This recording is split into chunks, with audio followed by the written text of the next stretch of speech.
పండగ రోజు కూడా గోలేనా మీకు? అరుణ, ఏం చేస్తున్నావు అమ్మా? పండగ విశేషాలు ఏంటి?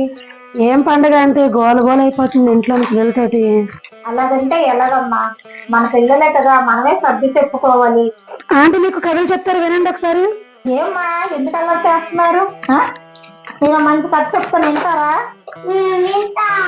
ఓకే, రండి.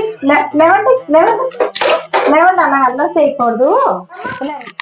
దా, మా చిన్న కన్నా రాముడికి ఈరోజు ఎందుకు పూజ చేస్తామో తెలుసా? తెలీదా? ఈరోజు శ్రీరామనవమి. ఆయన ఈరోజు పుట్టి 1,84,47 ఈ రోజుకి మనం పూజ చేసుకుంటున్నాం రాముల వారికి. సరేనా?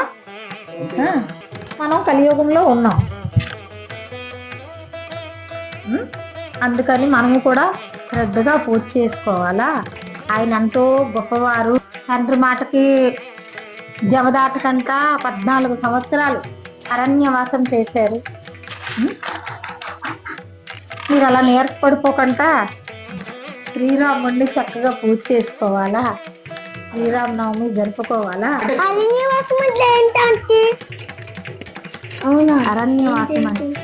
అరణ్యవాసము అంటే పట్టుబట్టలతోటి అడవికి వెళ్ళి 14 సంవత్సరాలు పళ్ళు పలహారాలు తినుకొని అడవిలో నివసించి మళ్ళీ అతను అయోధ్యకి వచ్చి పట్టాభిషేకం చేసుకున్నారు.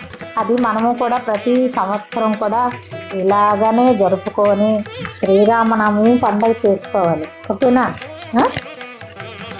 రాముడు ఎంతో గొప్పవారు. అలాగనే మీ మమ్మీ డాడీ మాట వినాల, చక్కగా చదువుకోవాలి, రాముడు అంత గొప్ప పేరు తెచ్చుకోవాలి. ఓకేనా? పిల్లలు అందరికీ మనం శ్రీరామనవమి శుభాకాంక్షలు చెప్పదాం. చెప్పండి, అందరికీ శ్రీరామనవమి శుభాకాంక్షలు. జై శ్రీరామ్, జై శ్రీరామ్, జై శ్రీరామ్, జై శ్రీరామ్, జై శ్రీరామ్, జై శ్రీరామ్.